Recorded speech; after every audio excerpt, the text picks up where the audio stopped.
ਸਤਨਾਮ ਸ੍ਰੀ ਵਾਹਿਗੁਰੂ ਸਾਹਿਬ JIO. ਰਾਗ ਸੋਰਠ ਬਾਣੀ ਭਗਤ ਭੀਖਨ ਕੇ। ਇੱਕ ਓੰਕਾਰ ਸਤਿਗੁਰ ਪ੍ਰਸਾਦ। ਨੈਨਹੁ ਨੀਰ ਬਹਿ ਤਨ ਖੀਨਾ, ਭਏ ਕੇਸ ਦੁਧਵਾਨੀ। ਰੂਦਾ ਕੰਠ ਸ਼ਬਦ ਨਹੀਂ ਉਚਰੈ, ਅਬ ਕਿਆ ਕਰਹਿ ਪੁਰਾਨੀ। ਰਾਮ ਰਾਏ ਹੋਹਿ ਬੈਦ ਬਨਵਾਰੀ, ਆਪਣੇ ਸੰਤਹ ਲਿਹੁ ਉਬਾਰੀ। ਰਹਾਉ। ਵਾਹਿਗੁਰੂ ਜੀ ਕਾ ਖਾਲਸਾ, ਵਾਹਿਗੁਰੂ ਜੀ ਕੀ ਫਤਿਹ। ਸਤਿਗੁਰੂ ਗਰੀਬ ਨਵਾਜ਼ ਸੱਚੇ ਪਾਤਸ਼ਾਹ ਜੀ, ਦਸਾਂ ਪਾਤਸ਼ਾਹੀਆਂ ਦੇ ਸਰੂਪ ਸ੍ਰੀ ਗੁਰੂ ਗ੍ਰੰਥ ਸਾਹਿਬ ਜੀ ਦੀ ਕਿਰਪਾ ਦਾ ਸਦਕਾ ਸੋ ਘਰ ਅਸਥਾਨ ਵਿਖੇ ਚੱਲ ਰਹੀ ਲੜੀਵਾਰ ਕਥਾ ਵਿੱਚ ਅੱਜ 659 ਅੰਗ ਉੱਪਰ ਭਗਤ ਭੀਖਨ ਜੀ ਦਾ ਸ਼ਬਦ ਹੈ।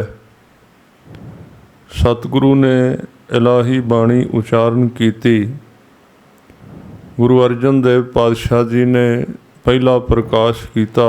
ਧੰਨ ਗੁਰੂ ਕਲਗੀਧਰ ਪਾਤਸ਼ਾਹ ਗੁਰੂ ਗੋਬਿੰਦ ਸਿੰਘ ਮਹਾਰਾਜ ਜੀ ਨੇ ਦਮਦਮਾ ਸਾਹਿਬ ਦੀ ਧਰਤੀ 'ਤੇ 9.5 ਮਹੀਨੇ ਦੇ ਕਰੀਬ ਟਾਈਮ ਲਾ ਕੇ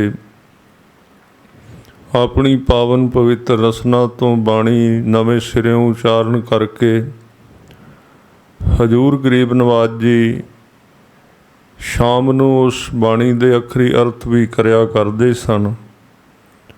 ਔਰ ਜਿਸ ਬਾਣੀ ਦੀ ਵਿਚਾਰ ਗੁਰੂ ਕੇ ਸਿੱਖ ਸੁਣਦੇ ਰਹੇ ਔਰ ਸੁਣਦਿਆਂ ਸੁਣਦਿਆਂ ਬਦੇ ਮੁਕਤ ਹੋ ਗਏ, ਦੇਹ ਦੇ ਧਰਮ ਤੋਂ ਉੱਚੇ ਉੱਠ ਗਏ, ਨਾਮ ਨਾਲ ਲਿਵ ਲੱਗ ਗਈ, ਅੰਦਰ ਜੁੜ ਗਿਆ, ਆਨੰਦ ਆ ਗਿਆ। ਸੋ ਸਤਿਗੁਰਾਂ ਦੀ ਕਿਰਪਾ ਦੁਆਰਾ ਅਰਦਾਸ ਕਰੀਏ ਕਿ ਮਹਾਰਾਜ ਆਪ ਜੀ ਸਿਰ 'ਤੇ ਮਿਹਰ ਭਰਿਆ ਹੱਥ ਰੱਖੋ। ਆਪ ਜੀ ਆਪਣੀ ਪਾਵਨ ਅਗਾਧ ਬੋਧ ਜੋ ਬਾਣੀ ਹੈ, ਜੋ ਬੁੱਧੀ ਦੇ ਤਲ ਵਿੱਚ ਨਹੀਂ ਆਉਂਦੀ ਔਰ ਬੜੀ ਹੀ ਮਹਾਨ ਬਾਣੀ ਹੈ, ਇਹਦੇ ਅਰਥ ਬਖਸ਼ਿਸ਼ ਕਰੋ।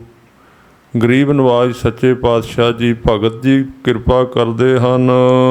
ਰਾਗ ਸੋਰਠ ਬਾਣੀ ਭਗਤ ਭੀਖਨ ਕੇ। ਇਹ ਭਗਤ ਭੀਖਨ ਜੀ ਕੀ ਸੋਰਠ ਰਾਗ ਵਿੱਚ ਬਾਣੀ ਹੈ। ਇੱਕ ਓੰਕਾਰ ਸਤਿਗੁਰ ਪ੍ਰਸਾਦ। ਇੱਕ ਓੰਕਾਰ ਵਾਹਿਗੁਰੂ ਜੋ ਸਰਬ ਵਿਆਪਕ ਧੁਨੀ ਸਰੂਪ ਪ੍ਰਕਾਸ਼ ਰੂਪ ਹੈ, ਸਾਰੇ ਥਾਵਾਂ 'ਤੇ ਹੈ, ਸਤਿਗੁਰੂ ਜੀ ਦੀ ਕਿਰਪਾ ਦੇ ਨਾਲ ਪ੍ਰਾਪਤ ਹੁੰਦਾ ਹੈ। ਨੈਨਹੁ ਨੀਰ ਬਹਿ ਤਨ ਖੀਨਾ। ਇਹ ਭਗਤ ਜੀ ਨੇ ਬੁਢੇਪੇ ਦਾ ਜ਼ਿਕਰ ਕੀਤਾ ਹੈ ਔਰ ਮਨੁੱਖ ਨੂੰ ਸਮਝਾਇਆ ਹੈ। ਜਿਹਦੇ ਕੋਲ ਅੱਜ ਜਵਾਨੀ ਹੈ, ਅੱਜ ਸਰੀਰ ਵਿੱਚ ਤਾਕਤ ਹੈ, ਸਰੀਰ ਦੇ ਵਿੱਚ ਬੰਦਗੀ ਕਰਨ ਲਈ ਤਾਕਤ ਵੀ ਹੈ, ਪਰ ਭੁੱਲਿਆ ਹੋਇਆ ਭਟਕਿਆ ਹੋਇਆ ਹੈ, ਭਟਕਦਾ ਫਿਰਦਾ ਹੈ। ਇਹ ਉਹਨੂੰ ਸਮਝਾਇਆ ਹੋਇਆ ਹੈ ਕਿ ਆਪਣੇ ਜੀਵਨ ਨੂੰ, ਜਵਾਨੀ ਨੂੰ ਸੰਭਾਲ, ਕਿਉਂਕਿ ਜਦੋਂ ਬੁਢੇਪਾ ਆ ਜਾਂਦਾ ਹੈ ਫਿਰ ਕੁਝ ਨਹੀਂ ਕਰ ਸਕਦਾ ਮਨੁੱਖ। ਕਿਉਂਕਿ ਕਹਿੰਦੇ ਨੈਨਹੁ ਨੀਰ ਬਹਿ, ਨੀਰ ਨੈਨੋ ਅੱਖਾਂ ਦੇ ਵਿੱਚੋਂ ਪਾਣੀ ਵਗਦਾ ਹੈ। ਬੁਢੇਪੇ ਦੇ ਵਿੱਚ ਨਜ਼ਰ ਕਮਜ਼ੋਰ ਪੈ ਜਾਂਦੀ ਹੈ, ਦਿਸਦਾ ਨਹੀਂ ਹੈ।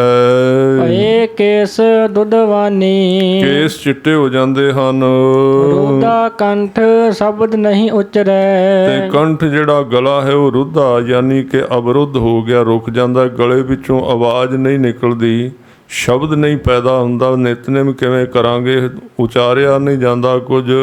ਅਬ ਕਿਆ ਕਰਹਿ ਪ੍ਰਾਨੀ। ਇਹ ਪ੍ਰਾਣੀ ਉਦੋਂ ਕੀ ਕਰੇਗਾ ਤੂੰ ਉਸ ਸਮੇਂ ਜਦੋਂ ਇਹ ਹਾਲਤ ਬਣ ਗਈ। ਰਾਮ ਰਾਏ ਹੋਹਿ ਬੈਦ ਬਨਵਾਰੀ। ਉਦੋਂ ਫਿਰ ਇੱਕ ਅਰਦਾਸ ਕੀਤੀ ਜਾ ਸਕਦੀ ਹੈ, ਰਾਮ ਰਾਏ, ਹੇ ਸੱਚੇ ਪਾਤਸ਼ਾਹ ਜੀ ਕਿਰਪਾ ਕਰੋ, ਮੇਰੇ ਵੈਦ ਬਣੋ, ਮੇਰੇ ਸਰੀਰ ਨੂੰ ਤੰਦਰੁਸਤੀ ਬਖਸ਼ਿਸ਼ ਕਰੋ, ਮਨ ਨੂੰ ਆਤਮਾ ਨੂੰ ਚੜ੍ਹਦੀਆਂ ਕਲਾ ਬਖਸ਼ਿਸ਼ ਕਰੋ।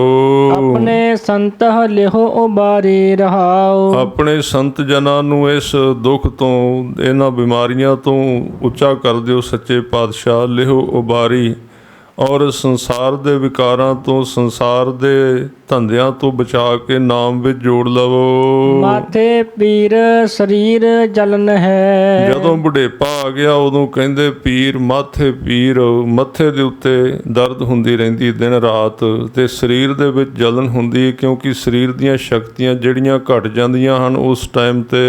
ਕਰਕ ਕਰੇਜੇ ਮਾਹੀ, ਕਰਕ ਕਰੇਜੇ ਮਾਹੀ, ਔਰ ਕਲੇਜੇ ਦੇ ਅੰਦਰ ਇਹ ਕਸਕ ਰਹਿੰਦੀ ਹੈ, ਦਰਦ ਰਹਿੰਦੀ ਹੈ, ਭਾਵ ਸਰੀਰ ਪੂਰਾ ਕੰਮ ਨਹੀਂ ਕਰਦਾ। ਐਸੀ ਬੇਦਨ ਉਪਜੇ ਖਰੀ ਪਈ। ਇਸ ਤਰ੍ਹਾਂ ਦੀ ਦਰਦ ਸਰੀਰ ਦੇ ਵਿੱਚ ਪੈਦਾ ਹੋਈ ਹੈ, ਵਾਕ ਔਖਦ ਨਾਹੀ। ਜਿਹਦੀ ਦਵਾਈ ਕੋਈ ਨਹੀਂ ਕੰਮ ਕਰਦੀ, 2-4 ਦਿਨ ਦਵਾਈ ਖਾਓ ਕੰਮ ਕਰਦੀ। ਇਸ ਤਰ੍ਹਾਂ ਦਾ ਬੁਢੇਪਾ ਹੈ ਜਿਹੜਾ ਭਿਆਨਕ ਹੈ। ਹਰਿ ਕਾ ਨਾਮ ਅੰਮ੍ਰਿਤ ਜਲ ਨਿਰਮਲ। ਇਸ ਅਵਸਥਾ ਦੇ ਵਿੱਚ ਵੀ ਜੇ ਕੋਈ ਮਨ ਕਰਕੇ ਅਰਦਾਸ ਕਰਕੇ ਨਾਮ ਜਪੇ ਵਾਹਿਗੁਰੂ ਸੱਚੇ ਪਾਤਸ਼ਾਹ ਦਾ, ਤਾਂ ਨਾਮ ਜਿਹੜਾ ਹੈ ਇਹ ਹਰੀ ਦਾ ਨਾਮ ਹਰੇ ਭਰੇ ਕਰਨ ਵਾਲਾ ਹੈ। ਜੀਵਨ ਨੂੰ ਔਖਦ ਜਲ ਹੈ, ਇਹ ਦਵਾਈ ਹੈ, ਬਹੁਤ ਪਵਿੱਤਰ ਕਰ ਦਿੰਦਾ ਹੈ। ਇਹੋ ਔਖਦ ਜਗ ਸਾਰਾ। ਇਹ ਸਭ ਤੋਂ ਸਾਰਾ ਸ੍ਰੇਸ਼ਟ, ਸਭ ਤੋਂ ਉੱਤਮ ਦਵਾਈ ਹੈ। ਨਾਮ ਜਿਹੜਾ ਹੈ ਸਾਰੀਆਂ ਉਮਰਾਂ ਦੇ ਵਿੱਚ ਹੀ ਕੰਮ ਕਰਦਾ ਹੈ। ਗੁਰ ਪ੍ਰਸਾਦ ਕਹੈ ਜਨ ਭੀਖਨ। ਗੁਰੂ ਦੀ ਕਿਰਪਾ ਦੇ ਨਾਲ ਭਗਤ ਭੀਖਣ ਜੀ ਕਹਿੰਦੇ ਜੇ ਗੁਰੂ ਸਤਿਗੁਰਾਂ ਦੀ ਕਿਰਪਾ ਹੋ ਜਾਏ ਤਾਂ ਆਵੋ ਮੋਖ ਦੁਆਰਾ। ਇਸ ਤਰ੍ਹਾਂ ਮੋਖ ਦੁਆਰੇ ਨੂੰ ਪਾਇਆ ਜਾ ਸਕਦਾ, ਪ੍ਰਾਪਤੀ ਹੋ ਸਕਦੀ ਹੈ। ਐਸਾ ਨਾਮ ਰਤਨ ਨਿਰਮੋਲਕ। ਅਗਲਾ ਸ਼ਬਦ ਉਚਾਰਨ ਕਰਦੇ ਕਹਿੰਦੇ ਜਦੋਂ ਫਿਰ ਇਹ ਕਮਾਈ ਕਰੇ, ਕੋਈ ਨਾਮ ਦੀ ਸਿਮਰਨ ਕਰੇ, ਤੇ ਉਹ ਨਾਮ ਦੀ ਅਵਸਥਾ ਕਿਵੇਂ ਦੀ ਬਣਦੀ ਹੈ, ਸਰੀਰ ਦੇ ਵਿੱਚ ਕਿਵੇਂ ਦਾ ਉਹਦੀ ਅਵਸਥਾ ਹੈ, ਉਹਦਾ ਜ਼ਿਕਰ ਕਰਦੇ ਹਨ। ਭਗਤ ਜੀ ਕਹਿੰਦੇ ਹਨ ਕਿ ਨਾਮ ਐਸਾ ਇੱਕ ਰਤਨ ਵਾਂਗੂ ਅੰਦਰੋਂ ਨਿਰਮੋਲਕ, ਮੁੱਲ ਨਹੀਂ ਦਿੱਤਾ ਜਾ ਸਕਦਾ, ਅੰਦਰ ਸ਼ੁੱਧ ਹੋ ਜਾਂਦਾ, ਕੀਮਤੀ ਪਵਿੱਤਰ ਚਮਕਦਾ ਹੈ ਨਾਮ ਦੇ ਨਾਲ। ਪੁੰਨ ਪਦਾਰਥ ਪਾਇਆ। ਪੁੰਨ ਪਦਾਰਥ, ਪੁੰਨ ਮੈਨੇ ਪਹਿਲਾ ਸਭ ਤੋਂ ਫਸਟ ਨੰਬਰ, ਜਿਹਦੇ ਨਾਲ ਦਾ ਹੋਰ ਕੋਈ ਨਹੀਂ। ਐਸਾ ਪਦਾਰਥ ਨਾਮ ਦਾ, ਬੰਦਗੀ ਦਾ ਪ੍ਰਾਪਤ ਕਰ ਲਿਆ ਗੁਰਮੁਖਾਂ ਨੇ। ਅਨੇਕ ਯਤਨ ਕਰ ਹਿਰਦੈ ਰਾਖਿਆ। ਫਿਰ ਜਦੋਂ ਪ੍ਰਾਪਤ ਹੋਇਆ ਤੇ ਗੁਰਮੁਖਾਂ ਨੇ ਬੋਲ ਕੇ ਨਹੀਂ ਕਹਿੰਦੇ ਵੀ ਮੈਨੂੰ ਪ੍ਰਾਪਤੀ ਹੋ ਗਈ ਹੈ, ਦੱਸਦੇ ਨਹੀਂ ਹਨ। ਬੜੇ ਯਤਨ ਕਰਕੇ ਹਿਰਦੇ ਦੇ ਵਿੱਚ ਢੱਕ ਕੇ ਰੱਖਿਆ ਹੈ, ਪਰ ਨਾਮ ਦਾ ਕਿੱਡਾ ਵੱਡਾ ਪ੍ਰਤਾਪ ਹੈ। ਰਤਨ ਨਾ ਛਪੈ ਛਪਾਇਆ। ਕਹਿੰਦੇ ਜਿੱਥੇ ਰਤਨ ਹੋਵੇ ਛੁਪਾਇਆ ਛੁਪਦਾ ਨਹੀਂ, ਭਾਵ ਉਹ ਆਪਣਾ ਅਸਰ ਵਿਖਾ ਦਿੰਦਾ। ਸਰੀਰ ਦੀ ਤਾਕਤ ਉਹ ਸਰੀਰ ਦੀਆਂ ਅੱਖਾਂ ਵਿੱਚੋਂ ਬੰਦੇ ਦੇ ਚਿਹਰੇ ਮੋਹਰੇ ਤੋਂ ਨਜ਼ਰ ਆ ਜਾਂਦੀ, ਕਮਜ਼ੋਰੀ ਹੋਵੇ ਤਾਂ ਉਹ ਵੀ ਆ ਜਾਂਦੀ ਹੈ। ਇਸ ਤਰ੍ਹਾਂ ਜਿਨ੍ਹਾਂ ਦੇ ਅੰਦਰ ਨਾਮ ਦਾ ਰਤਨ ਪ੍ਰਗਟ ਹੋ ਗਿਆ, ਉਹਨਾਂ ਦੇ ਸਰੀਰ ਦੇ ਵਿੱਚੋਂ, ਰੋਮ ਰੋਮ ਦੇ ਵਿੱਚੋਂ ਆਵਾਜ਼ ਆਉਂਦੀ ਨਾਮ ਦੀ। ਹਰ ਗੁਣ ਕਹਤੇ ਕਹਿਨ ਨਾ ਜਾਏ। ਵਾਹਿਗੁਰੂ ਦੇ ਗੁਣ ਜਿਹੜੇ ਨੇ ਉਸ ਅਵਸਥਾ ਵਿੱਚ ਜਾ ਕੇ ਕਹੇ ਨਹੀਂ ਜਾ ਸਕਦੇ, ਵਿਖਿਆਨ ਨਹੀਂ ਕੀਤਾ ਜਾ ਸਕਦਾ। ਜੈਸੇ ਗੂੰਗੇ ਕੀ ਮਠਿਆਈ। ਜਿਵੇਂ ਗੂੰਗੇ ਬੰਦੇ ਨੂੰ ਮਠਿਆਈ ਖਵਾ ਦਿਓ ਬੜੀ ਮਿੱਠੀ, ਤੇ ਬੋਲਣ ਦਾ ਯਤਨ ਕਰਦਾ ਪਰ ਸਵਾਦ ਚੱਖ ਕੇ ਕਹਿ ਕੁਝ ਨਹੀਂ ਸਕਦਾ। ਇਸ ਤਰ੍ਹਾਂ ਭਗਤਾਂ ਨੇ ਜਿਹੜਾ ਗੁਰਮੁਖਾਂ ਨੇ ਆਨੰਦ ਮਾਣਿਆ ਨਾਮ ਦਾ, ਉਹਨੂੰ ਕਹਿੰਦੇ ਕਿਹਾ ਨਹੀਂ ਜਾ ਸਕਦਾ, ਐਡਾ ਆਨੰਦ ਦੇਣ ਵਾਲਾ ਹੈ। ਰਹਾਉ ਰਸਨਾ ਰਮਤ ਸੁਨਤ ਸੁਖ ਸਰਵਨਾ।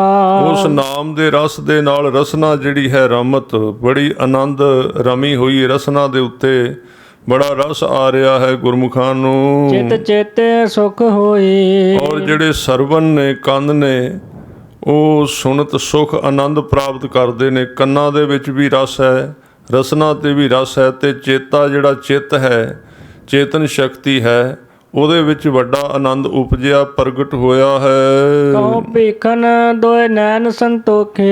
ਇੱਥੇ ਭਗਤ ਭੀਖਣ ਜੀ ਕਹਿੰਦੇ ਦੋਵੇਂ ਅੱਖਾਂ ਰੱਜ ਗਈਆਂ ਨੇ ਹੁਣ, ਜਿਹੜੀਆਂ ਸੰਸਾਰ ਵੱਲੋਂ ਵੇਖਣੋਂ ਹਟਦੀਆਂ ਨਹੀਂ ਸਨ, ਉਹੀ ਅੱਖਾਂ ਸੰਤੋਖੀ ਹੋ ਗਈਆਂ, ਰੱਜ ਗਈਆਂ ਹਨ।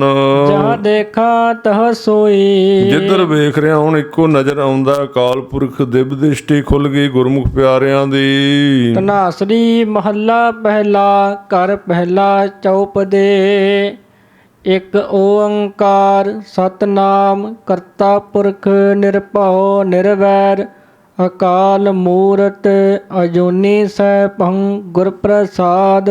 ਅੱਗੇ ਇਸ ਥਾਂ ਤੋਂ ਸਾਧ ਸੰਗਤ ਜੀ ਧਨਾਸਰੀ ਰਾਗ ਸ਼ੁਰੂ ਹੁੰਦਾ ਹੈ ਔਰ ਧਨਾਸਰੀ ਰਾਗ ਦੇ ਵਿੱਚ ਪਹਿਲੇ ਪਾਤਸ਼ਾਹ ਦਾ ਪਹਿਲੇ ਘਰ ਵਿੱਚ ਚੌਪ ਦੇ ਉਚਾਰਨ ਕਰ ਰਹੇ ਹਨ। ਮਹਾਰਾਜ ਇਹਦੇ ਸ਼ੁਰੂ ਵਿੱਚ ਮੰਗਲਾਚਰਨ ਕਰਦੇ ਹਨ। ਇੱਕ ਓੰਕਾਰ ਅਕਾਲ ਪੁਰਖ ਵਾਹਿਗੁਰੂ ਇੱਕ ਧੁਨੀ ਸਰੂਪ ਹੈ, ਸਾਰੇ ਥਾਵਾਂ 'ਤੇ ਵਿਆਪਕ ਹੈ, ਪ੍ਰਕਾਸ਼ ਸਰੂਪ, ਔਰ ਉਹਦਾ ਨਾਮ ਸਦਾ ਹੀ ਸਤ ਮੈਨੇ ਸਦਾ ਕਾਇਮ ਰਹਿੰਦਾ ਹੈ। ਉਹਦਾ ਨਾਮ ਜਿਹੜਾ ਹੈ ਇੱਕ ਓਂਕਾਰ ਜਿਹੜਾ ਨਾਮ ਹੈ ਸਦਾ ਕਾਇਮ ਰਹਿੰਦਾ ਹੈ। ਉਹ ਕਰਤਾ ਹੈ, ਸਾਰੇ ਜੀਵ ਜੋ ਵੀ ਕਰ ਰਹੇ ਨੇ ਉਹਦੇ ਵਿੱਚ ਹਰਕਤ ਉਹ ਹੀ ਕਰ ਰਿਹਾ ਹੈ। ਪੁਰਖ ਸਮਾਇਆ ਹੋਇਆ ਹੈ ਔਰ ਕਿਸੇ ਤੋਂ ਡਰਦਾ ਨਹੀਂ, ਕਿਸੇ ਨਾਲ ਬੈਰ ਨਹੀਂ ਕਰਦਾ। ਮਹਾਰਾਜ ਕਹਿੰਦੇ ਉਹਦੇ ਇੱਕ ਐਸੀ ਮੂਰਤੀ ਹੈ ਜਿਹਦੇ 'ਤੇ ਕਾਲ ਦਾ ਅਸਰ ਨਹੀਂ ਹੁੰਦਾ, ਮੌਤ ਦਾ ਸਮੇਂ ਦਾ ਅਸਰ ਨਹੀਂ ਹੁੰਦਾ, ਔਰ ਜੂਨਾਂ ਤੋਂ ਉੱਚਾ ਹੈ, ਜਨਮ ਮਰਨ ਦੇ ਗੇੜ ਵਿੱਚ ਨਹੀਂ ਆਉਂਦਾ। ਸੈਭੰ ਆਪਣੇ ਆਪ ਤੋਂ ਪੈਦਾ ਹੋਇਆ, ਪੂਰੇ ਸਤਿਗੁਰੂ ਦੀ ਬਖਸ਼ਿਸ਼ ਦੁਆਰਾ ਪ੍ਰਾਪਤ ਹੁੰਦਾ ਹੈ। ਜਿਉ ਡਰਤ ਹੈ ਆਪਣਾ। ਇੱਥੇ ਬਚਨ ਕੀਤੇ ਹਨ ਕਿ ਜੀਵਨ ਦੇ ਵਿੱਚ ਡਰ ਆਇਆ ਜਿਨ੍ਹਾਂ ਨੂੰ, ਜਿਉ ਡਰਤ ਹੈ ਆਪਣਾ, ਅੰਦਰ ਜੀਵ ਵਿੱਚ ਡਰ ਆਇਆ। ਡਰ ਵੈਸੇ ਚੰਗੀ ਚੀਜ਼ ਨਹੀਂ, ਪਰ ਇੱਕ ਸਮਾਂ ਆਉਂਦਾ ਜਦੋਂ ਭਗਤੀ ਕਰਨ ਵਾਲਾ ਬੰਦਗੀ ਕਰਦਾ ਰਹਿੰਦਾ ਇੱਕ ਥਾਂ 'ਤੇ ਜਿੱਥੇ ਸੰਸਾਰ ਛੁੱਟਣ ਲੱਗਦਾ ਹੈ ਅਤੇ ਨਿਰੰਕਾਰ ਦੇ ਵਿੱਚ ਪ੍ਰਵੇਸ਼ ਕਰਨ ਲੱਗਦਾ ਹੈ। ਜੀਵ ਦੀ ਸੁਰਤੀ ਜਿਹੜੀ ਸੈਂਟਰ ਪੁਆਇੰਟ 'ਤੇ ਆ ਜਾਂਦੀ ਹੈ। ਉਸ ਵੇਲੇ ਅੰਦਰ ਇੱਕ ਕਾਂਬਾ ਪੈਦਾ ਹੁੰਦਾ, ਡਰ ਪੈਦਾ ਹੁੰਦਾ। ਜਿਵੇਂ ਇੱਕ ਬੱਚੀ ਜਿਸ ਘਰ ਵਿੱਚ ਇੰਨਾ ਚਿਰ ਰਹੀ ਏ ਅਤੇ ਉਹਦਾ ਵਿਆਹ ਹੋ ਗਿਆ, ਸਾਧ ਸੰਗਤ ਜੀ 20-25 ਸਾਲ ਤੱਕ ਕਹਿ ਲਓ, ਜਿੰਨੇ ਵੀ ਸਾਲ ਸੋਚ ਸਕਦੇ ਹਾਂ ਆਪਾਂ, ਤਾਂ ਜਿੱਦਣ ਉਹਦਾ ਵਿਆਹ ਹੁੰਦਾ ਅਤੇ ਉਹ ਗੱਡੀ ਵਿੱਚ ਬਹਿ ਕੇ ਆਪਣੇ ਸਹੁਰੇ ਘਰ ਜਾਣ ਲੱਗਦੀ ਅਤੇ ਉਹਦੇ ਅੰਦਰ ਇੱਕ ਕਾਂਬਾ ਜਾਂ ਡਰ ਜਿਹਾ ਪੈਦਾ ਹੁੰਦਾ ਹੈ ਬਈ ਨਵੇਂ ਥਾਂ 'ਤੇ ਜਾਣਾ। ਅਤੇ ਪਿਛਲੇ ਦਾ ਮੋਹ ਸੀ ਜਿਹੜਾ ਸੰਸਾਰ ਵਿੱਚ, ਜਿਹੜੇ ਪਰਿਵਾਰ ਵਿੱਚ ਰਿਹਾ ਹੈ, ਉਹ ਅਵਸਥਾ ਹੈ ਸ਼ਬਦ ਵਿੱਚ ਉਚਾਰਨ ਕੀਤੀ। ਜਿੱਥੇ ਅਭਿਆਸੀ ਜਿਹੜਾ ਹੈ ਨਾਮ ਜਪਣ ਵਾਲਾ, ਉਹ ਜਦੋਂ ਸਿਮਰਨ ਕਰਕੇ ਇਸ ਅਵਸਥਾ ਵਿੱਚ ਆ ਜਾਂਦਾ ਹੈ ਜਿੱਥੇ ਉਹਦੇ ਕੋਲੋਂ ਤਨ ਮਨ ਅਤੇ ਧਨ ਇਹ ਤਿੰਨੇ ਚੀਜ਼ਾਂ ਛੁੱਟਣ ਲੱਗਦੀਆਂ ਹਨ ਅਤੇ ਅੰਦਰ ਕੰਬ ਜਾਂਦਾ, ਡਰਦਾ ਹੈ। ਉਸ ਵੇਲੇ ਇਹ ਵੀ ਪਤਾ ਲੱਗ ਜਾਂਦਾ ਵੀ ਇਹ ਸਾਰੀਆਂ ਚੀਜ਼ਾਂ ਨਾਸ਼ਮਾਨ ਨੇ, ਇਹ ਤਾਂ ਖਤਮ ਹੋ ਜਾਣੀਆਂ ਹਨ। ਸਾਰਾ ਕੁਝ ਗਿਆਨ ਖੰਡ ਦੇ ਵਿੱਚ ਜਾ ਕੇ ਖੁੱਲ੍ਹ ਜਾਂਦਾ, ਪ੍ਰਕਾਸ਼ ਹੋ ਜਾਂਦਾ ਹੈ। ਪਰ ਉਹ ਪਤਾ ਲੱਗਣ ਤੋਂ ਬਾਅਦ ਥੋੜ੍ਹਾ ਜਿਹਾ ਡਰ ਲੱਗਦਾ। ਉਸ ਪੁਕਾਰ ਦੇ ਹਿਸਾਬ ਨਾਲ ਇਹ ਸ਼ਬਦ ਉਚਾਰਿਆ। ਫਿਰ ਉਚਾਰਨ ਕਰੋ ਜੀ। ਜਿਉ ਡਰਤ ਹੈ ਆਪਣਾ। ਮੇਰੀ ਜਿੰਦ ਡਰਦੀ ਹੈ ਵੀ ਇਹ ਤੇ ਨਾਸ਼ਮਾਨ ਹੈ ਸਾਰਾ ਸੰਸਾਰ ਜਿਹਦੇ ਵਿੱਚ ਮੈਂ ਲੱਗਾ ਹੋਇਆ ਸਾਰੀ ਉਮਰ ਤੋਂ। ਕੈਸਿਓ ਕਰੀ ਪੁਕਾਰ। ਪਰ ਇਹ ਪੁਕਾਰ ਕਿਹਦੇ ਅੱਗੇ ਕਰਾਂ, ਕਿਹਨੂੰ ਦੱਸਾਂ, ਇਹ ਬੜਾ ਵੱਡਾ ਡਰ ਲੱਗਦਾ ਹੈ। ਦੁਖ ਵਿਸਾਰਨ ਸੇਵਿਆ। ਪਰ ਪੂਰੇ ਸਤਿਗੁਰੂ ਜੀ ਨੇ ਫਿਰ ਕਿਰਪਾ ਕੀਤੀ, ਮਾਰਗ ਦੱਸ ਦਿੱਤਾ। ਦੁੱਖਾਂ ਨੂੰ ਵਿਸਾਰਨ ਵਾਲਾ, ਮੌਤ ਦੇ ਦੁੱਖ ਨੂੰ ਖਤਮ ਕਰਨ ਵਾਲਾ ਸੇਵਿਆ ਹੈ। ਸਿਮਰਨ ਕੀਤਾ ਫਿਰ ਸਤਿਗੁਰਾਂ ਦੇ ਉਪਦੇਸ਼ ਦੇ ਮੁਤਾਬਕ। ਸਦਾ ਸਦਾ ਦਾਤਾਰ। ਤੇ ਉੱਥੋਂ ਪਤਾ ਲੱਗਾ ਵੀ ਇੱਕ ਦਾਤਾ ਐਸਾ ਵੀ ਹੈ ਜੋ ਸਦਾ ਹੀ ਰਹਿੰਦਾ ਹੈ। ਇਹ ਤਾਂ ਛਿਨ ਭੰਗਰ ਹੈ ਸੰਸਾਰ ਜਿਹੜਾ ਹੁਣ ਹੈ ਤੇ ਹੁਣ ਨਹੀਂ, ਪਰ ਵਾਹਿਗੁਰੂ ਦਾ ਨਾਮ ਤੇ ਉਹਦਾ ਘਰ ਜਿਹੜਾ ਉਹਦੀ ਪ੍ਰਾਪਤੀ ਉਹ ਸਦਾ ਸਦਾ ਦਾਤਾਰ ਹੈ। ਤੇ ਫਿਰ ਅੰਦਰ ਨੂੰ ਧੀਰਜ ਆ ਗਈ ਵੀ ਹੁਣ ਐਸਾ ਦਾਤਾ ਮਿਲ ਗਿਆ ਜਿਹੜਾ ਨਾ ਉਹ ਮਰੈ ਨਾ ਹੋਵੇ ਸੋਗ, ਜੋ ਸਦਾ ਹੀ ਦਾਤਾ ਰਹਿੰਦਾ ਹੈ ਤੇ ਸਦਾ ਕਾਇਮ ਰਹਿੰਦਾ ਹੈ। ਸਾਹਿਬ ਮੇਰਾ ਨਿਤ ਨਵਾ। ਉਹ ਸਾਹਿਬ ਲੱਭ ਪਿਆ ਜਿਹੜਾ ਨਿਤ ਨਵਾਂ, ਕਦੀ ਪੁਰਾਣਾ ਨਹੀਂ ਹੁੰਦਾ। ਇਹ ਜਿਹੜੀਆਂ ਸੰਸਾਰ ਦੀਆਂ ਚੀਜ਼ਾਂ ਸਨ ਇਹ ਤੇ ਪੁਰਾਣੀਆਂ ਹੁੰਦੀਆਂ ਜਾ ਰਹੀਆਂ। ਸਰੀਰ ਹੀ ਲੈ ਲਓ ਸਾਧ ਸੰਗਤ ਜੀ, ਵੇਖੋ ਕਿਵੇਂ ਕਮਜ਼ੋਰ ਹੁੰਦਾ ਜਾਂਦਾ। ਪਿੱਛੇ ਭਗਤ ਜੀ ਦਾ ਸ਼ਬਦ ਆਇਆ, ਨੈਨੋ ਨੀਰ ਬਹਿ ਤਨ ਖੀਨਾ, ਇਹ ਵੀ ਪੁਰਾਣਾ ਹੋ ਗਿਆ। ਮਕਾਨ ਬਣਾਓ ਉਹ ਵੀ ਪੁਰਾਣਾ ਹੋ ਜਾਂਦਾ ਹੈ। ਗੱਡੀ ਲਵੋ ਉਹ ਵੀ ਪੁਰਾਣੀ ਹੋ ਜਾਂਦੀ ਹੈ। ਕਿਹੜੀ ਚੀਜ਼ ਹੈ ਜਿਹੜੀ ਇੱਥੇ ਪੁਰਾਣੀ ਨਹੀਂ ਹੁੰਦੀ ਅਤੇ ਖਤਮ ਨਹੀਂ ਹੁੰਦੀ? ਪਰ ਇੱਕ ਸਾਹਿਬ ਦਾ, ਮੇਰਾ ਸਾਹਿਬ ਸੱਚਾ ਪਾਤਸ਼ਾਹ ਕਹਿੰਦੇ ਜਦੋਂ ਪੂਰੇ ਸਤਿਗੁਰਾਂ ਨੇ ਕਿਰਪਾ ਕੀਤੀ ਉਦੋਂ ਫਿਰ ਉਹਦੇ ਨਾਲ ਮਿਲਾਪ ਹੋ ਗਿਆ ਜੋ ਮੇਰਾ ਨਿਤ ਨਵਾਂ ਸਾਹਿਬ ਇਹ ਕਦੀ ਪੁਰਾਣਾ ਨਹੀਂ ਹੁੰਦਾ ਸਦਾ ਸਦਾ ਦਾਤਾਰ ਰਹਾਉ। ਔਰ ਸਦਾ ਹੀ ਦਾਤਾ ਰਹਿੰਦਾ ਹੈ। ਅਨ ਦਿਨ ਸਾਹਿਬ ਸੇਵੀਐ। ਕਿਵੇਂ ਉਹਦੀ ਪ੍ਰਾਪਤੀ ਹੋਵੇ? ਜੇ ਦਿਨ ਰਾਤ ਸਿਮਰਨ ਕਰੀਏ, ਸੇਵਾ ਕਰੀਏ ਅਨ ਦਿਨ। ਅੰਤ ਛਡਾਏ ਸੋਏ। ਅੰਤ ਨੂੰ ਉਹ ਨਾਮ ਛਡਾ ਲੈਂਦਾ ਹੈ ਗੁਰਮੁਖ ਨੂੰ। ਸੁਣ ਸੁਣ ਮੇਰੀ ਕਾਮਣੀ। ਇਸ ਤਰ੍ਹਾਂ ਹੈ ਮੇਰੀ ਕਾਮਣੀ, ਹੈ ਮੇਰੀ ਸੁਰਤੀ, ਸੁਣ ਧਿਆਨ ਦੇ ਨਾਲ। ਪਾਰ ਉਤਾਰਾ ਹੋਏ। ਜੀਵਨ ਦਾ ਪਾਰ ਉਤਾਰਾ ਹੋ ਜਾਏਗਾ ਜੇ ਤੂੰ ਸ਼ਬਦ ਵਿੱਚ ਜੁੜੇਂਗੀ। ਹੈ ਸੁਰਤੀਏ, ਦਇਆਲ ਤੇਰਾ ਨਾਮ ਤਰਾ। ਹੇ ਦਿਆਲੂ ਵਾਹਿਗੁਰੂ ਸੱਚੇ ਪਾਤਸ਼ਾਹ, ਤੇਰੇ ਨਾਮ ਦੇ ਨਾਲ ਹੀ ਤਰ ਸਕਣਾ ਹੈ ਇਸ ਭਵਜਲ ਸੰਸਾਰ ਸਮੁੰਦਰ ਤੋਂ, ਵਿਕਾਰਾਂ ਤੋਂ। ਸਤਿਗੁਰ ਬਾਣੈ ਜਾਓ ਤੇਰੇ ਨਾਮ ਤੋਂ ਸਦਾ ਕੁਰਬਾਨ ਜਾਂਦੇ ਹਾਂ। ਸਰਬੰ ਸਾਚਾ ਏਕ ਹੈ। ਸਾਰਿਆਂ ਥਾਵਾਂ ਤੇ ਇੱਕੋ ਸੱਚਾ ਸਮਾਇਆ ਹੋਇਆ ਵਾਹਿਗੁਰੂ। ਦੂਜਾ ਨਾਹੀ ਕੋਏ। ਹੋਰ ਦੂਸਰਾ ਤਾਂ ਕੋਈ ਹੈ ਹੀ ਨਹੀਂ ਹੈ, ਸਭ ਥਾਵਾਂ ਤੇ ਇੱਕੋ ਹੀ ਹੈ। ਤਾਂ ਕੀ ਸੇਵਾ ਸੋ ਕਰੇ। ਐਸੇ ਵਾਹਿਗੁਰੂ ਦੀ ਸੇਵਾ ਸਿਰਫ ਉਹ ਹੀ ਕਰਦਾ ਹੈ ਗੁਰਮੁਖ, ਜਾ ਕਉ ਨਦਰ ਕਰੇ। ਜਿਹਦੇ ਉੱਤੇ ਆਪਣੀ ਕਿਰਪਾ ਦ੍ਰਿਸ਼ਟੀ ਕਰ ਦਿੰਦਾ ਹੈ। ਤੁਧ ਬਾਜ ਪਿਆਰੇ ਕੇਵ ਰਹਾ। ਹੁਣ ਇੱਥੇ ਜਾ ਕੇ ਪ੍ਰੇਮ ਪੈਦਾ ਹੋ ਗਿਆ। ਪਹਿਲਾਂ ਡਰ ਲੱਗਾ ਸੀ, ਇੱਥੋਂ ਅੱਗੋਂ ਪ੍ਰੇਮ ਸ਼ੁਰੂ ਹੋ ਗਿਆ। ਪ੍ਰੇਮ ਦੇ ਵਿੱਚ ਪ੍ਰੇਮ ਤਾਂ ਪੈਦਾ ਹੋਇਆ ਵੀ ਇਹ ਸੰਸਾਰ ਝੂਠਾ ਲੱਗਾ ਪਿਛਲਾ। ਇੱਥੋਂ ਪ੍ਰੇਮ ਮਨ ਜਿਹੜਾ ਸੀ ਛੱਡ ਗਿਆ ਸੰਸਾਰ ਨੂੰ, ਤੇ ਵਾਹਿਗੁਰੂ ਦਾ ਪ੍ਰੇਮ ਪੈਦਾ ਹੋ ਗਿਆ ਜਿਹੜਾ ਸਦਾ ਕਾਇਮ ਰਹਿਣ ਵਾਲਾ। ਫਿਰ ਬੇਨਤੀ ਕਰਦੇ, ਹੈ ਪਿਆਰੇ ਵਾਹਿਗੁਰੂ, ਤੇਰੇ ਤੋਂ ਬਿਨਾ ਮੈਂ ਕੇਵ ਰਵਾਂ, ਕਿਵੇਂ ਰਵਾਂ? ਤੇਰੇ ਤੋਂ ਬਿਨਾ ਰਿਹਾ ਨਹੀਂ ਜਾਂਦਾ। ਸਾ ਵਡਿਆਈ ਦੇਹ। ਇਸ ਤਰ੍ਹਾਂ ਦੀ ਬਖਸ਼ਿਸ਼ ਕਰ ਦਿਓ ਮਹਾਰਾਜ, ਜਿਤ ਨਾਮ ਤੇਰੇ ਲਾਗ ਰਹਾ। ਜਿਹਦੇ ਕਰਕੇ ਜਿਸ ਅਵਸਥਾ ਵਿੱਚ ਤੇਰੇ ਨਾਮ ਵਿੱਚ ਜੁੜੀ ਰਹੇ ਸੁਰਤੀ। ਦੂਜਾ ਨਾਹੀ ਕੋਏ। ਹੋਰ ਤਾਂ ਕੋਈ ਹੈ ਨਹੀਂ ਸੱਚੇ ਪਾਤਸ਼ਾਹ ਇੰਨਾ ਸਮਰੱਥ ਤੁਹਾਡੇ ਜਿੰਨਾ। ਜਿਸ ਆਗੇ ਪਿਆਰੇ ਜਾਏ ਕਹਾ ਰਹਾਉ। ਹੇ ਪਿਆਰੇ, ਜਿਹਦੇ ਅੱਗੇ ਜਾ ਕੇ ਅਰਦਾਸ ਕਰਾਂ, ਹੋਰ ਕੋਈ ਹੈ ਹੀ ਨਹੀਂ ਤੁਹਾਡੇ ਤੋਂ ਬਿਨਾ, ਤੁਸੀਂ ਸਮਰੱਥ ਹੋ। ਸੇਵੀ ਸਾਹਿਬ ਆਪਣਾ। ਮੈਂ ਆਪਣੇ ਸਾਹਿਬ ਦੀ ਸੇਵਾ ਕਰਾਂਗਾ, ਸਿਮਰਨ ਕਰਾਂਗਾ। ਫਿਰ ਉੱਥੋਂ ਸਿੱਖਿਆ ਮਿਲੀ ਵੀ ਕਰ ਸਿਮਰਨ ਕਰ। ਆਵਰ ਨ ਜਾਚਾਂ ਕੋਏ। ਹੋਰ ਤੇ ਕਿਸੇ ਤੋਂ ਜਾਂਚੋ ਮੈਨੇ ਮੰਗਣਾ, ਮੈਂ ਕਿਸੇ ਤੋਂ ਹੋਰ ਮੰਗਣਾ ਹੀ ਨਹੀਂ ਕਿਸੇ ਤੋਂ। ਤੁਹਾਨੂੰ ਛੱਡ ਕੇ ਚਰਨ ਤੁਹਾਡੇ। ਨਾਨਕ ਤਾਕਾ ਦਾਸ ਹੈ। ਕਹਿੰਦੇ ਨੇ ਗਰੀਬ ਨਵਾਜ ਜੀ ਕਹਿੰਦੇ, ਐਸੇ ਗੁਰਮੁਖਾਂ ਦੀ ਅਵਸਥਾ ਬਣ ਗਈ, ਉਹਨਾਂ ਤੋਂ ਅਸੀਂ ਐਸੇ ਗੁਰਮੁਖਾਂ ਦੇ ਦਾਸ ਸੇਵਕ ਹਾਂ। ਬਿੰਦ ਬਿੰਦ ਚੁਖ ਚੁਖ ਹੋਏ। ਇੱਕ ਬਿੰਦ ਬਿੰਦ ਤੋਂ ਅਸੀਂ ਆਪਣੇ ਸਰੀਰ ਦੇ ਚੁੱਖ ਮੈਨੇ ਟੁਕੜੇ ਕਰਕੇ ਵਾਰ ਦਈਏ। ਸਾਹਿਬ ਤੇਰੇ ਨਾਮ ਵਿਟੋ।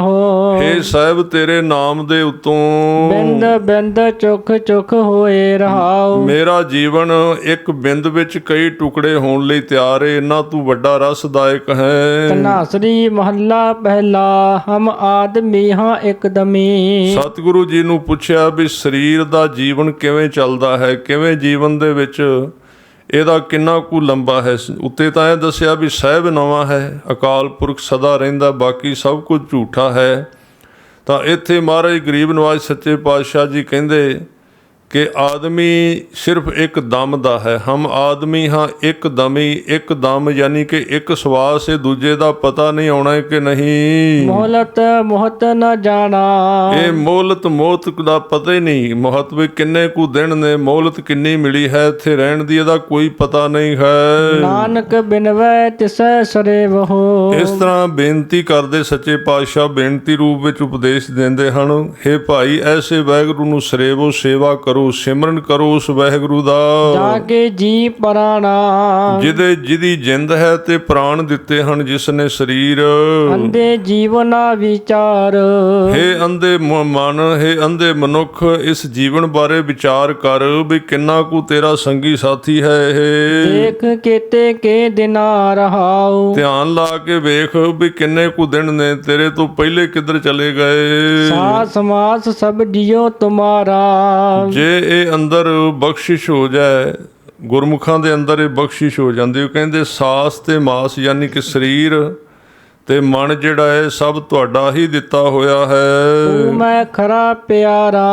ਤੂੰ ਮੈਨੂੰ ਬਹੁਤ ਪਿਆਰਾ ਲੱਗਾ, ਕਿਉਂਕਿ ਹੁਣ ਸੰਸਾਰ ਤਾਂ ਉਹਦੀ ਅਸਲੀਅਤ ਦਾ ਤੇ ਪਤਾ ਲੱਗ ਹੀ ਗਿਆ ਹੈ। ਨਾਨਕ ਸਾਇਰ ਏਵ ਕਹਤ ਹੈ। ਦਾਸ ਦਾਸ ਨਾਨਕ ਕਵੀ ਸ਼ਾਇਰ ਕਹਿੰਦੇ, ਕਵਿਤਾ ਰਚਨ ਵਾਲੇ ਸੱਚੇ ਪਾਤਸ਼ਾਹ ਕਹਿੰਦੇ ਇਸ ਤਰ੍ਹਾਂ ਕਹਿੰਦੇ ਉਚਾਰਨ ਕਰਦੇ ਹਨ। ਸੱਚੇ ਪਰਵਤਗਾਰਾ ਇਹ ਸੱਚੇ ਪਰਵਤਗਾਰ ਜਗ ਦੇਣ ਵਾਲੇ ਵਾਹਿਗੁਰੂ, ਜੇ ਤੂੰ ਕਿਸੇ ਨਾ ਦੇਹੀ ਮੇਰੇ ਸਾਹਿਬਾ। ਜੇ ਸੱਚੇ ਪਾਤਸ਼ਾਹ ਧੱਕੇ ਨਾਲ ਜੇ ਤੂੰ ਕੋਈ ਕਿਸੇ ਤੇ ਬਖਸ਼ਿਸ਼ ਨਾ ਕਰੇ, ਜੇ ਤੂੰ ਕਿਸੇ ਨੂੰ ਆਪ ਤਰੁੱਠ ਕੇ ਕੁਝ ਦੇਵੇਂ ਨਾ ਤਾਂ ਕਿਆ ਕੋ ਕੱਢੇ ਗਹਿਣਾ। ਕਹੋ ਆਪਣੇ ਕੋਲੋਂ ਕੋਈ ਧੱਕੇ ਦੇ ਨਾਲ ਕਿਹੜਾ ਗਹਿਣਾ ਕੱਢ ਕੇ ਚਲਾ ਰਿਹਾਗਾ ਵੀ ਮੈਂ ਆਪਣੇ ਕੋਲੋਂ ਹੀ ਬਣਾ ਲੈਣਾ ਸਾਰਾ ਕੁਝ। ਭਾਵ ਕਿਸੇ ਦੇ ਕੋਲ ਕੁਝ ਨਹੀਂ ਹੈ, ਦਾਤਾ ਤੂੰ ਹੈ ਦੇਣ ਵਾਲਾ।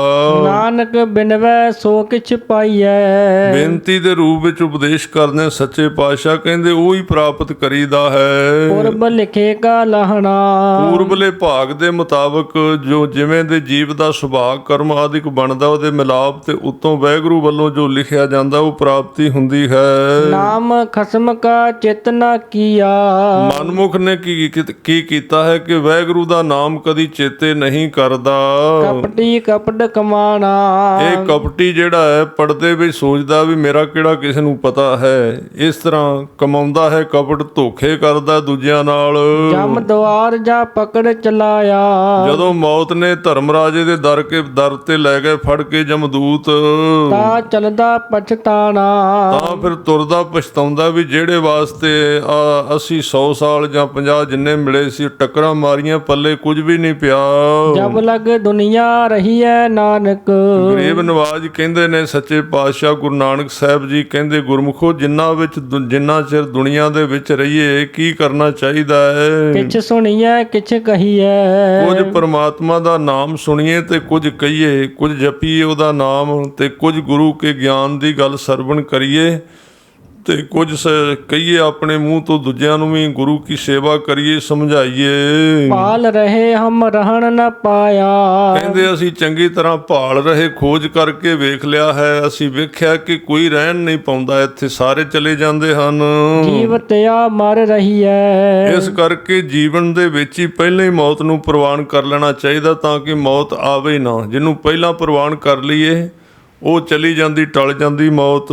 ਧਨਾਸਰੀ ਮਹੱਲਾ ਪਹਿਲਾ ਘਰ ਦੂਜਾ। ਧਨਾਸਰੀ ਦੇ ਵਿੱਚ ਪਹਿਲੇ ਪਾਤਸ਼ਾਹ ਦੂਜੇ ਘਰ ਵਿੱਚ ਫਰਮਾਉਂਦੇ ਹਨ, ਇੱਕ ਓੰਕਾਰ ਸਤਿਗੁਰ ਪ੍ਰਸਾਦ।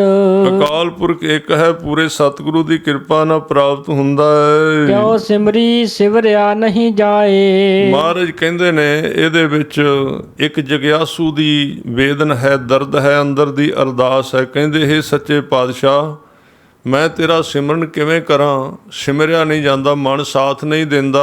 ਤਪੈ ਹਿਆਓ ਜੀੜਾ ਬਿਲ ਲਾਏ। ਤੇ ਜਿੰਦ ਬੜੀ ਤਪਦੀ ਏ ਵੀ ਸਿਮਰਨ ਕਰੀਏ, ਅੰਦਰ ਵਿਲਕਦਾ ਵੀ ਜ਼ਰੂਰ ਨਾਮ ਜਪੀਏ, ਨਿਤਨੇਮ ਕਰੀਏ, ਪਰ ਹੁੰਦਾ ਨਹੀਂ। ਸਿਰਜ ਸਵਾਰੇ ਸਾਚਾ ਸੋਏ। ਜਿਹੜਾ ਸੱਚਾ ਸਿਰਜਣ ਕਰਕੇ ਸਵਾਰਦਾ ਹੈ ਵਾਹਿਗੁਰੂ ਸੱਚਾ ਅਕਾਲ ਪੁਰਖ, ਉਹਦਾ ਸਿਮਰਨ ਕਿਉਂ ਨਾ ਕਰੀਏ, ਅੱਗੇ ਦੱਸਦੇ ਹਨ।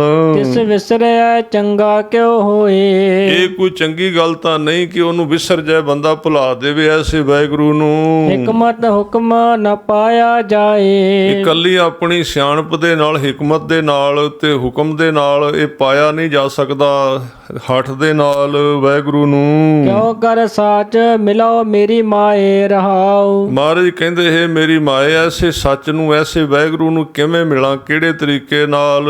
ਵਖਰ ਨਾਮ ਦੇਖਣ ਕੋਈ ਜਾਏ। ਕਹਿੰਦੇ ਦੁਨੀਆ ਦੇ ਵਿੱਚ ਇੱਕ ਕੀ ਰਿਵਾਜ ਹੈ ਕਿ ਵੇਖਣ ਲਈ ਤਾਂ ਸਾਰੇ ਚਲੇ ਜਾਂਦੇ ਬਾਜ਼ਾਰ ਦੇ ਵਿੱਚ ਵੀ ਆਹ ਚੀਜ਼ ਪਈ ਹੈ, ਫਲਾਣੀ ਆਹ ਪਈ ਹੈ, ਇਸ ਤਰ੍ਹਾਂ ਵੇਖਣ ਵਾਸਤੇ ਸਾਰੇ ਚਲੇ ਜਾਂਦੇ। ਕਹਿੰਦੇ ਮੈਂ ਆਹ ਗੁਰਦੁਆਰਾ ਵੇਖ ਆਇਆ, ਮੈਂ ਆਹ ਵੇਖ ਆਇਆ, ਪਰ ਕੁਝ ਖਰੀਦਿਆ ਵੀ ਹੈ ਉੱਥੋਂ। ਅੱਗੇ ਪੁੱਛਦੇ ਹਨ, ਸਵਾਲ ਕਰਦੇ ਨੇ, ਕਹਿੰਦੇ ਵੱਖਰ ਨਾਮ, ਸਾਰੇ ਅਸਥਾਨਾਂ ਤੇ ਗੁਰੂ ਅਸਥਾਨਾਂ ਤੇ ਨਾਮ ਹੀ ਹੈ, ਨਾਮ ਦੀ ਦਾਤ ਹੈ ਔਰ ਸਿੱਖੀ ਦੀ ਦਾਤ ਹੈ। ਕਹਿੰਦੇ ਵੇਖਣ ਲਈ ਤਾਂ ਸਾਰੇ ਜਾਂਦੇ ਨੇ, ਵੱਖਰ ਨਾਮ ਦੇਖਣ ਕੋਈ ਜਾਏ। ਪਰ ਕੋਈ ਇਸ ਤਰ੍ਹਾਂ ਦਾ ਵੀ ਹੈ ਜਿਹੜਾ ਨਾਮ ਵੇਖਣ ਜਾਂਦਾ, ਉੱਥੋਂ ਅਰਦਾਸ ਕਰਕੇ ਨਾਮ ਮੰਗਦਾ ਹੈ ਔਰ ਗੁਰੂ ਵਾਲਾ ਬਣ ਕੇ ਅੰਮ੍ਰਿਤ ਦੀ ਦਾਤ ਮੰਗਦਾ ਹੈ। ਕੋਈ ਭੁੱਲਾਂ ਦੀ ਖਿਮਾ। ਆਓ ਸ਼ਬਦ ਪੜ੍ਹ ਕੇ ਸਮਾਪਤੀ ਕਰੀਏ। ਤੇਰਾ ਕੀਤਾ ਜਾਤੋ ਨਾਹੀ, ਮੈਨੂੰ ਜੋਗ ਕੀ ਤੋਈ। ਮੈਂ ਨਿਰਗੁਣ ਆਰੇ ਕੋ ਗੁਣ ਨਾਹੀ, ਆਪੇ ਤਰਸ ਪਇਓਈ। ਤਰਸ ਪਿਆ ਮਿਹਰਾਮਤ ਹੋਈ। ਸਤਿਗੁਰ ਸਜਣ ਮਿਲਿਆ।